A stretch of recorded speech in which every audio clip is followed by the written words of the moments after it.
It's your boy Mark. I'm back here. Music and mental health. Music and mental health. Mental health is my life's work and my life's journey, and music goes through my veins all day, all night. But YouTube does not appreciate music unless you are a composer that owns rights to that music, which is the reason why you don't hear music on my page. I even took away my intro because I had an intro that had like 30 seconds of something that I got from my video editing app that for some reason is suddenly copyrighted when it was not copyrighted before. That's annoying because it's one of my pre-made intros or whatever, but that's neither here nor there.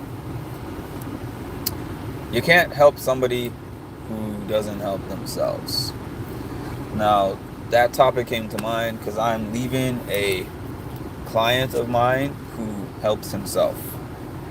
So he'll always tell me, I'm sorry I have so many needs. But I'm very sympathetic to him. Good afternoon, Colleen. I'm very sympathetic to this particular person, and I respect him because despite the fact that he does indeed have many different needs, he's doing everything that he can on his end to take care of these needs and then using me for the things that he has a hard time with, which is ultimately what this service is supposed to be for. I have people that I help that act like they are children, like 5-year-old children, where they have more capabilities to do things on their own, but they're like, Mark, I need this, Mark, I need that. And what's even worse is they look at me as somebody who has everything and is like coming down to their level. And I'm like, in some senses, yes, I have an ability to work and earn money. I'm not trying to say that they're living in luxury or anything like that. Trust me, I'm not trying to say that. But I have lived a life where I lived off of Medicaid, medical benefits, and SSD. And during that time period, no, my life was not luxurious, but I didn't have to worry about a bill because I knew once a month that SSD payment was going to be in my bank account. Never had to work for it. I had Medicaid, so if I ever had a medical expense, I never had a copay. I never had to pay anything out of pocket. I had care coordinators. I had different people that assisted me with scheduling appointments. Now I'm barely even taking care of my own life because I'm taking care of like 40 different people. So this one particular person, he will be like, okay, this is what I've done for myself since the last time that you visited me. I need you to help me make this call to my insurance company. I need you to help me with this. I need you to help me advocate for this. And I'm like, I always think of the movie Hitch, where there was that scene where Will Smith was like, hey, you come 90 and I come 10.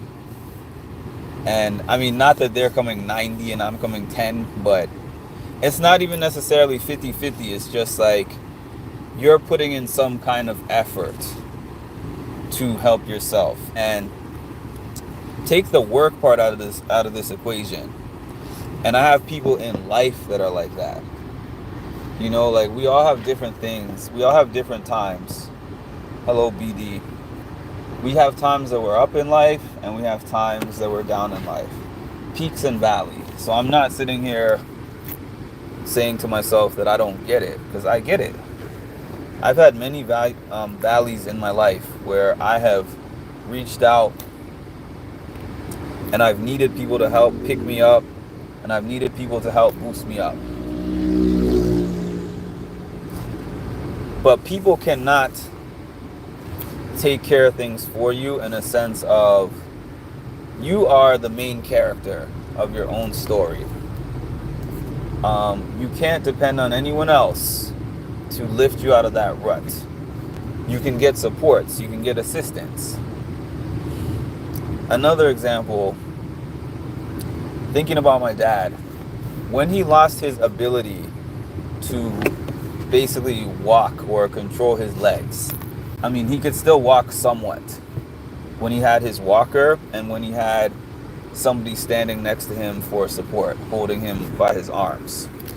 But if you told him stand up, he couldn't do that on his own because his brain couldn't process that.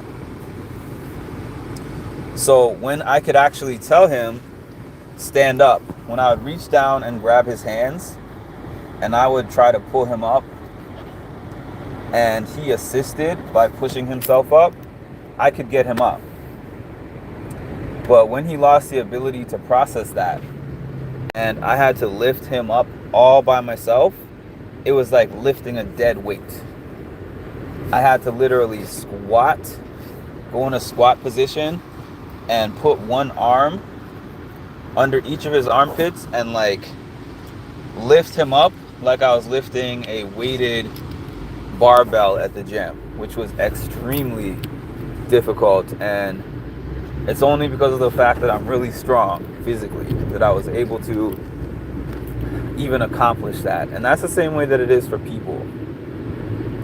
If you're trying to lift somebody up and they're a dead weight because they are not assisting in helping themselves, then sometimes it's not even worth it. It's time to move on and, tell them that they have to take some responsibility and accountability. And that might sound harsh, but just think of the fact that you have to carry your own self. You have to carry your own burdens. So if you are trying to assist somebody who is not willing to do anything for themselves, it's like you're carrying your own weight, all of your own weight, plus all of their weight. So if you find yourself in that case, please make sure to put the weight down. Thanks for listening. Please make sure to like, comment, subscribe to the channel.